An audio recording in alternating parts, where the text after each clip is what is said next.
Hi, we are continuing our discussion on Fanon, this time focusing on the book The Wretched of the Earth, his last book.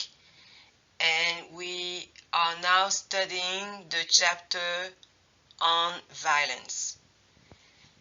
We will discuss this chapter today and next week. So it will be a three-part discussion. But before we do that, I just would like to give you some advice on how to write your essay paper that you must submit next week.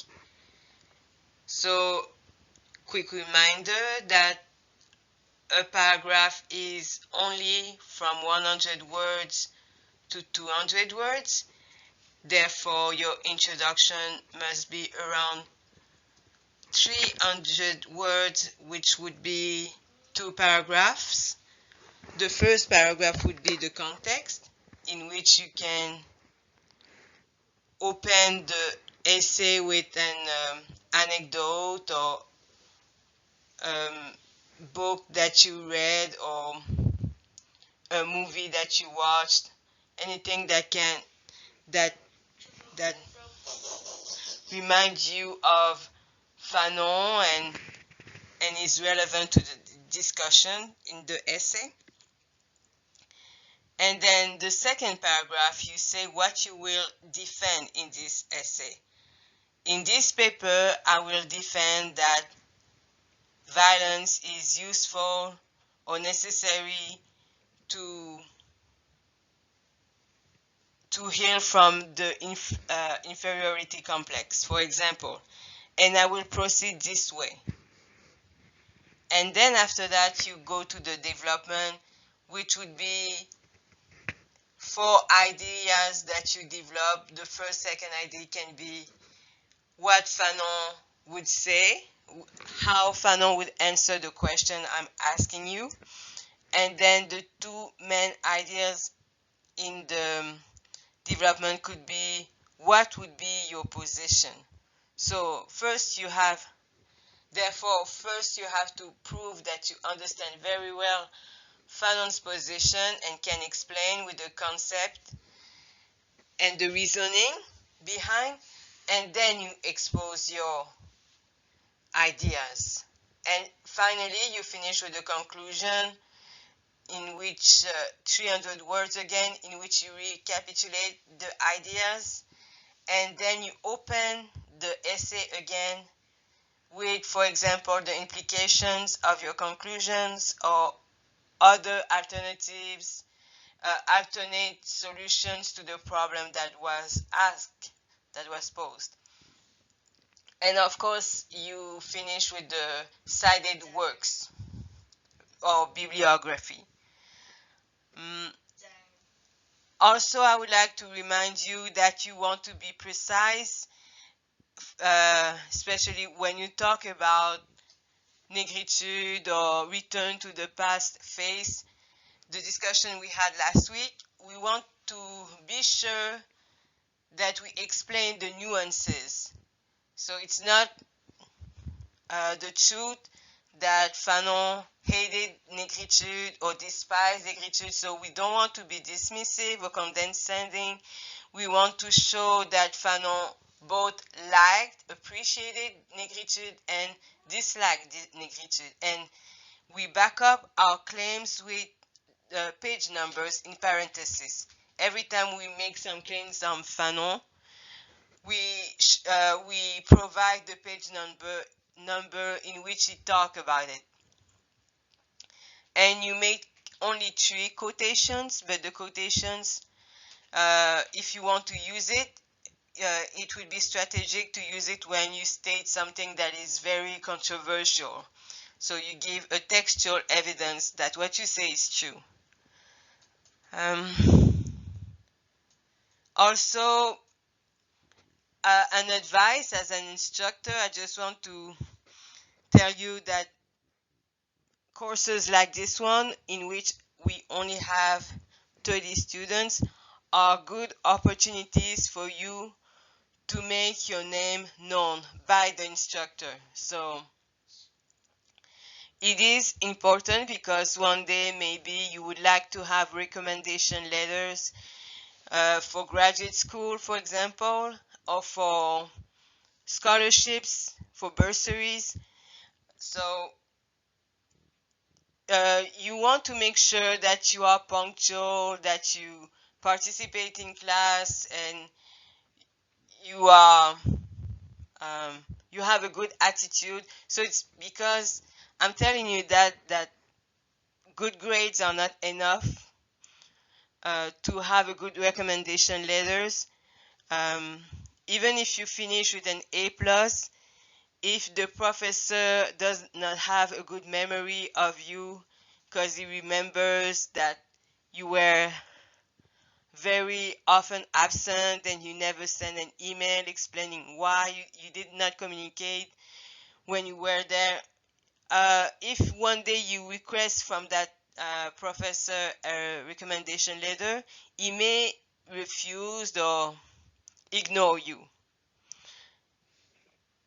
So that's just my advice. So when you have small courses, small classes like this, use that as an opportunity to be known by the instructor.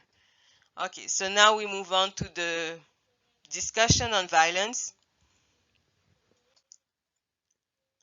So this discussion is this chapter is of course part of a large criticism against colonialism and imperialism. And it may be hard to distinguish these two concepts because we often use them together. But you have this philosopher Margaret Kahn from University of Toronto who said that imperialism is when you have economic, military, political domination without necessarily having the permanent European settlement. And colonialism, so you have this settlement and you have this domination from one group to one another. But you have another philosopher, Lorenzo Veracini, who said that still we have differences between colonialism. So colonialism is different than settler colonialism. Colonialism is like work for me, like plantation colonies, like what we found in West Indies or Martinique. Uh, those were islands in which enslaved Africans were brought in to work in the plantations. So it's really the colonizer who say, work for me. But Algeria is a settler colony, and Lorenzo Veracini used the term you get out. So that means the colonizer killed the colonized or displaced them. So because they want their lands more than their work. So we find this in Israel, Canada, the USA, Australia, South Africa, and Algeria, of course. All of them were settler colonies.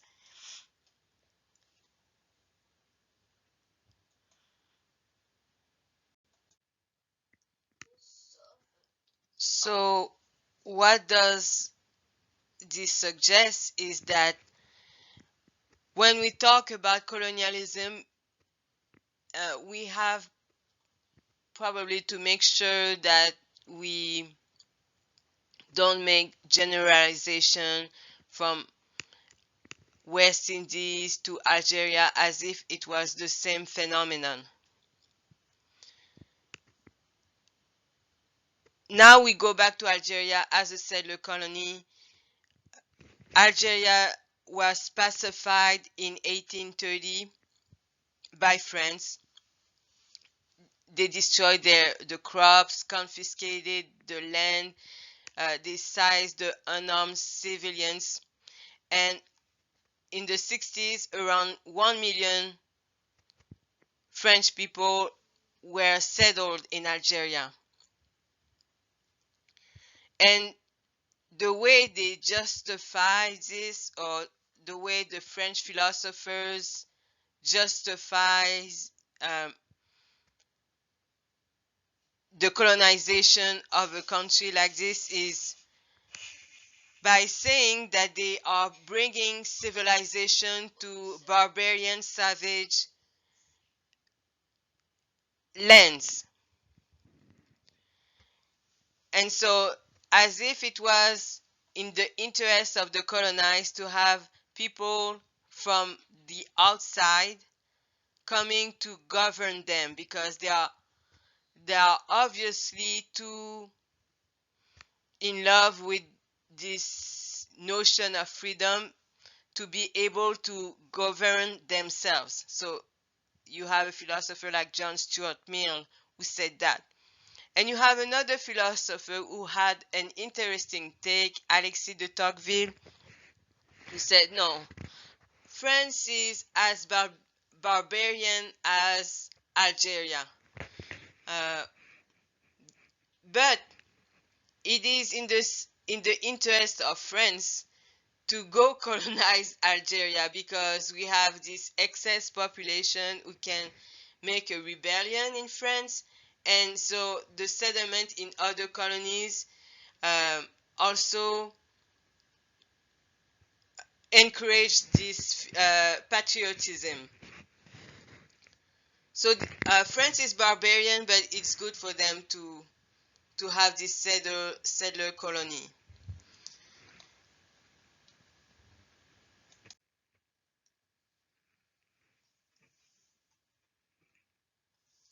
For many philosophers, it is obvious that Black Skin, White Mask is an existentialist book.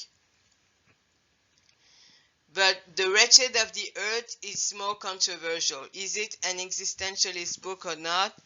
For Robert Bernasconi, it seems that The Wretched of the Earth is a follow-up of Black Skin, White Mask, in the sense that if Fanon used the same method as Jean-Paul Sartre,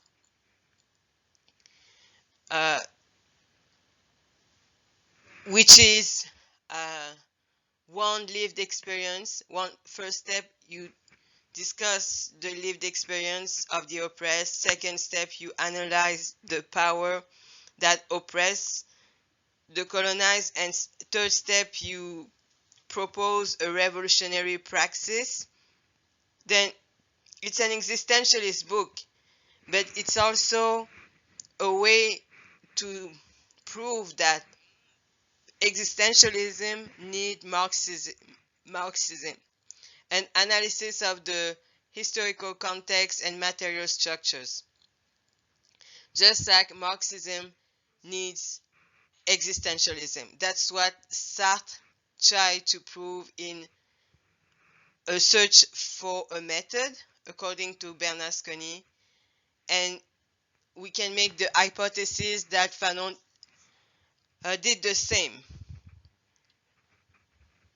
And if you want to know, praxis is when a collective comes together to work towards a goal.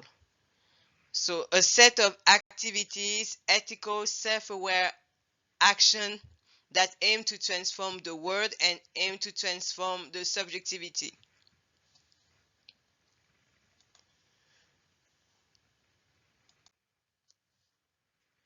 What makes Fanon relevant to many people 60 years after the publication of The Wretched of the Earth is mainly the book The Wretched of the Earth, and this particular passage in which it talks about compartmentalized world. It says, the colonized sectors is a disreputable place inhabited by disreputable people. You are born anywhere, anyhow, you die anywhere from anything.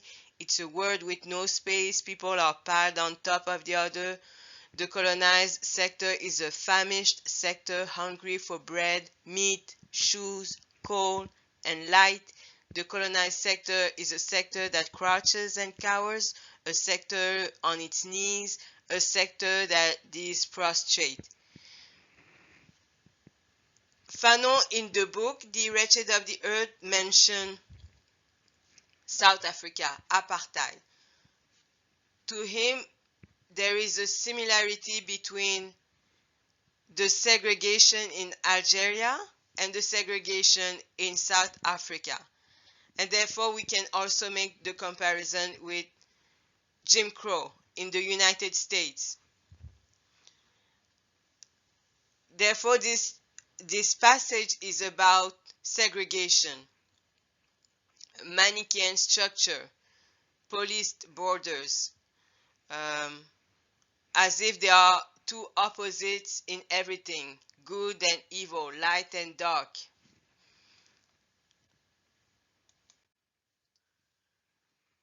What Fanon is accomplishing in this chapter on violence is first a deconstruction of assumptions on Europe. The first assumption he denaturalized is the legitimacy of the political power of Europe. As I briefly mentioned earlier, some people say, well, Europe is justified to be there because of their moral superiority. Fanon says, if Europe is powerful and has this power over people, it's because it destructed social forms that were already there and they killed. So it's about destruction, murder, and pillage. So there's no such thing as European exceptionalism.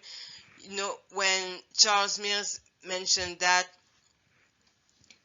years after, people asked the question, how is that a formerly peripheral region on the outskirts of the Asian landmass, at the far edge of the trade routes, remote from the great civilization of Islam and the East, was able in a century or two to achieve global political and economic dominance? So it's destruction, it's the complicit justice system, it's a biased press, it's the fact that Europe rewrote the history in its favor, and the vocabulary they use to describe the colonized is dehumanizing. Fanon denaturalize or deconstruct also the myth that the military power of European empire is invincible. It's not true. It's just you have to know when to strike.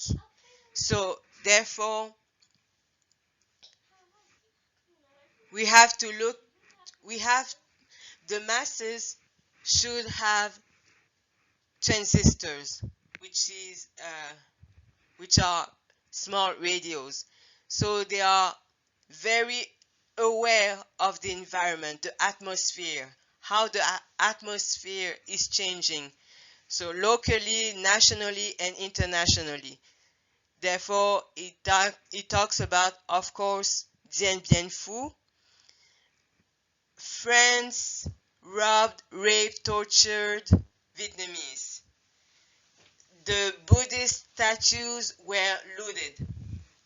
France took the natural resources in Vietnam, leaving Vietnamese impoverished.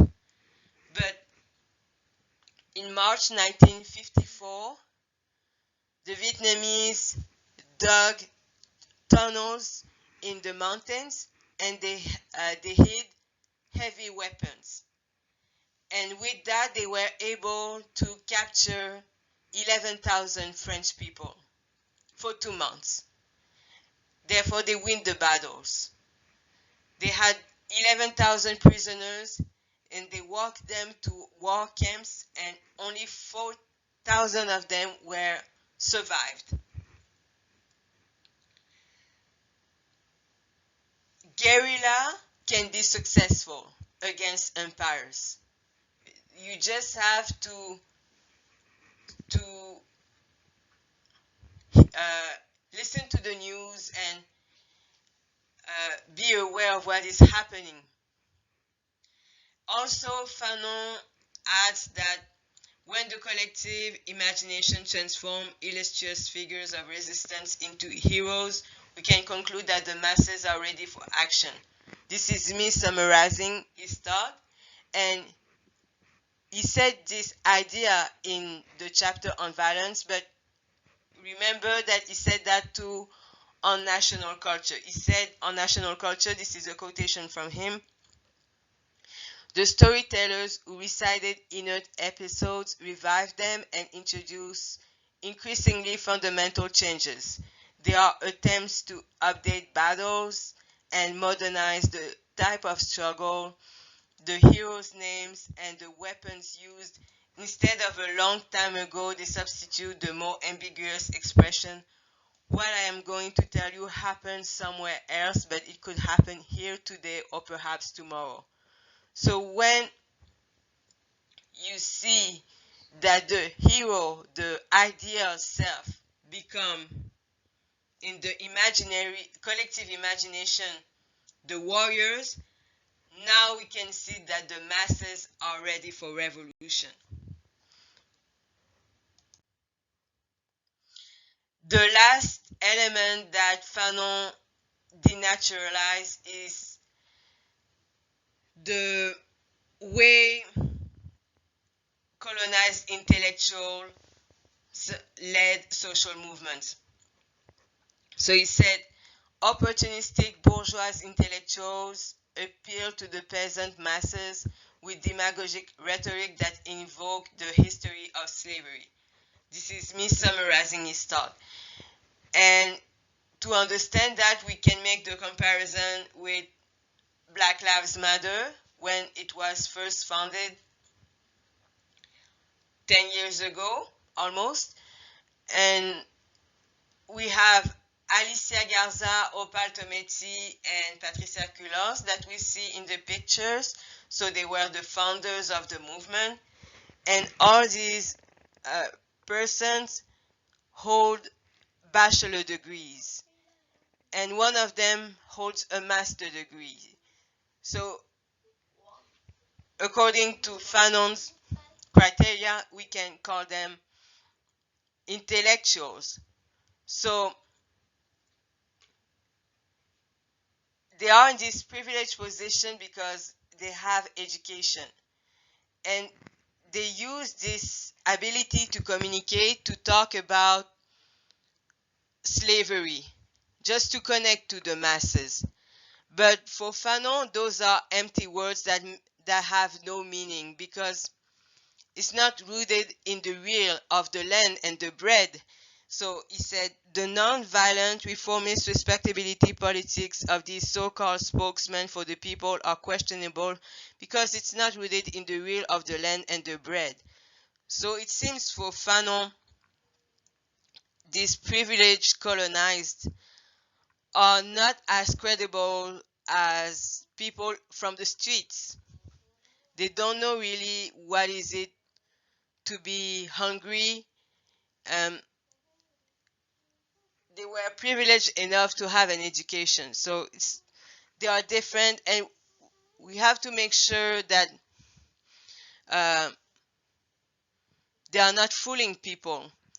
So he said, these movements, respectability politics force them to dissociate themselves from masses violence, or I have to correct this slide, whether internal, tribal, or fratricidal struggles or directed against those in power. So when you have violence from some individuals, Black Lives Matter are quick to say that they have nothing to do with it, because they're all about being sponsored and being called non-violent. So it's not marketable to say that they agrees with these people. So they are more disconnected to the masses. And so they were also heavily criticized by people from Black male studies, for example, Tommy Curry, who said that they erased the suffering of the black males because it's less marketable than the suffering of black women, because black men are seen as predator, aggressive, so people have no sympathy for the fact that they are likely to be raped by policemen or brutalized. It's not marketable. So that's a way to understand what Fanon says in the chapter on violence. We can make this comparison with the Black Lives Matter led by intellectuals. Fanon makes this conclusion that colonial power is an individualistic system that strips moral values such as dignity and equality of their meaning. Socialist decolonized system should replace this inhuman system. The violence of the masses should be integrated into the analysis of the settler-colonized dialectic. So I just wanted to show you that it is necessary, when you read the chapter on violence, that there are some standards for Fanon. It's not the fact that is saying violence from the colonized is understandable because they were pushed so hard, so it's normal that they acting out. Yes, you have this type of argument, but you also have this idea, this socialist ideas of democracy, freedom, self-realization, solidarity, human dignity. So you have these humanist and socialist ideals behind this ethics of violence.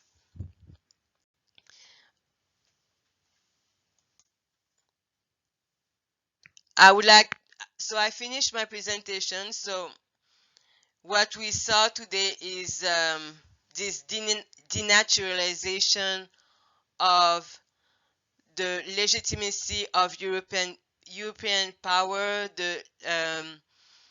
this idea that military power is invincible, and this idea that social movements led by intellectuals are great or truthful. And next week we will discuss on violence again, but we will focus more on the subjectivity and the ethics of the warriors. And of course, you are invited to use the discussion time to talk about your ideas, what you want to write in your text if you talk about on violence. So you will have the feedback from your peers, your classmates. Now we move into the discussion. Thank you.